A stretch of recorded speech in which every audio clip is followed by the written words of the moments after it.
আসসালামু আলাইকুম ওয়া রাহমাতুল্লাহি ওয়া বারাকাতুহু।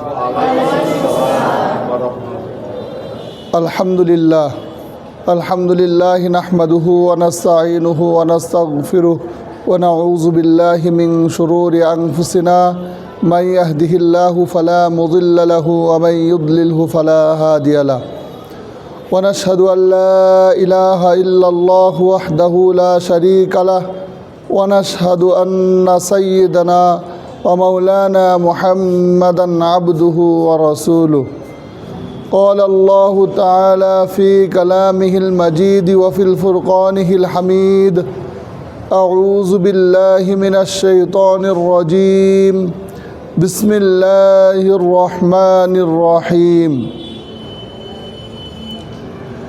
يا أيها الذين آمنوا استعينوا بالصبر والصلاة إن الله مع الصابرين। রব্বুল আলামিনের দরবারে লাখো কোটি শুকরিয়া যে মহান রব্বুল আলামিন আমাদের সকলকে আজকে বৃহস্পতিবার জোহর নামাজের পূর্বে আল্লাহর ঘর মসজিদে এসে বসার তৌফিক দান করেছেন। এজন্য সকলে শুকরিয়া আদায় করে আলহামদুলিল্লাহ। সকলেই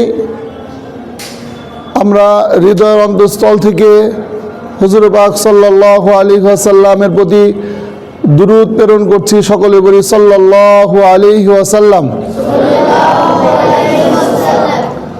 আজকে দেওয়ান টেকনিক্যাল স্কুল অ্যান্ড কলেজের নৈতিক শিক্ষা ক্লাসের উপস্থিত রয়েছেন দেওয়ান টেকনিক্যাল স্কুল অ্যান্ড কলেজের স্বনামধন্য অধ্যক্ষ বিশিষ্ট শিক্ষাবিদ জনাব ইঞ্জিনিয়ার রফিকুল ইসলাম স্যার উপস্থিত রয়েছেন।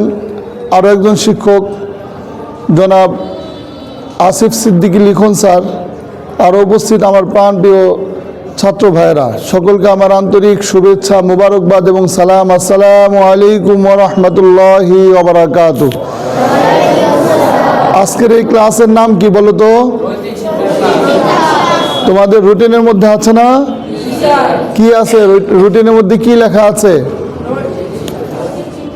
নৈতিক শিক্ষা না? প্রার্থনা ও নৈতিক শিক্ষা লেখা আছে না? আচ্ছা, তো সেই ক্ষেত্রে আমাদের এই দেওয়ান টেকনিক্যাল স্কুল অ্যান্ড কলেজের যে যে ধর্মে আছে সেই ধর্মের অনুসারী যারা, যেমন মুসলিম ধর্মের আছে এবং হিন্দু ধর্মের আছে, এখানে আমাদের প্রার্থনার বিষয় রয়েছে, সাথে নৈতিক শিক্ষার বিষয় রয়েছে। হিন্দু ধর্মের যারা রয়েছে তাদের জন্য নৈতিক শিক্ষার আলাদা ক্লাস, এবং মুসলিম ধর্মের আমরা যারা রয়েছে আমাদের জন্য নৈতিক শিক্ষার আলাদা ক্লাস।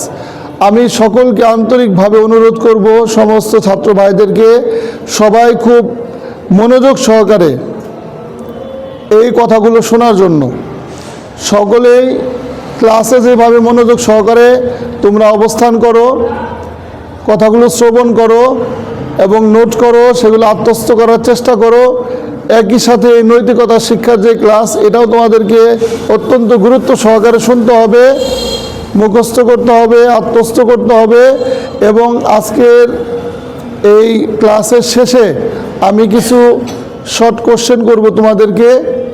কুইজ টেস্ট একটা হবে আমার আলোচনার মধ্য থেকে। যারা উত্তর দিতে পারবে তাদের জন্য আমরা সকলেই মিলে তাদের দোয়া করব এবং প্রতিষ্ঠান তাদেরকে সম্মানিত করবে। তো আজকে যে বিষয়টি নিয়ে কথা বলতে চাচ্ছি সেটা হলো ঈমান। বিষয়টির নাম কি? সবাইকে বলতে হবে বিষয়টির নাম কি? ঈমান। আচ্ছা, ঈমান জিনিসটা কি এটা আগে ভালো করে বুঝতে হবে।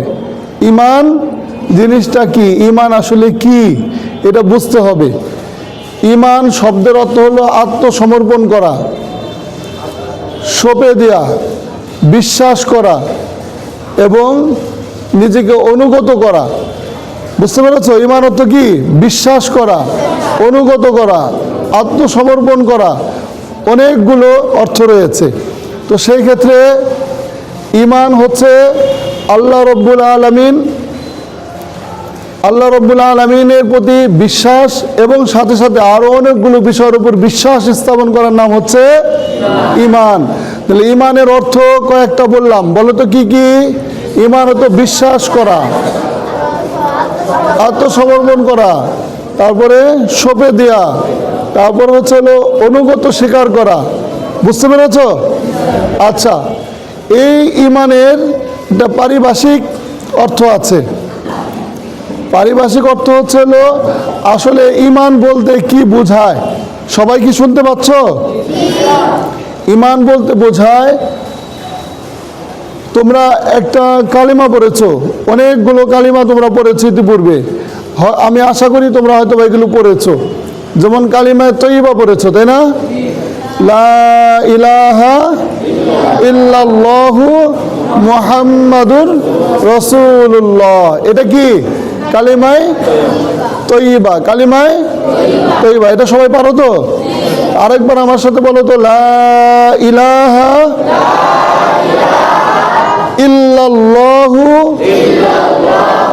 মুহাম্মাদুর রাসূলুল্লাহ সাল্লাল্লাহু আলাইহি ওয়াসাল্লাম। এটা হলো কালিমা তয়্যিবা। আমরা যে মুসলিম, এটা স্বীকারোক্তি হচ্ছে কালিমা তয়্যিবা, ঠিক কি না? সবাই বুঝতে পেরেছো? এরপর আরেকটা কালিমা তোমরা পড়ছো, যে কি? কালিমায়ে শাহাদাত। কালিমায়ে শাহাদাত সবাই পড়েছো? কালিমায়ে শাহাদাত পড়তে পারো না বা মুখস্থ নাই কার কার? হাত উঁচা করো তো। সবার মুখস্থ আছে, আলহামদুলিল্লাহ। তো কালিমা শাহাদাতটা সবাই একবার পড়ি। এটা কি? আশহাদু আল্লা ইলাহা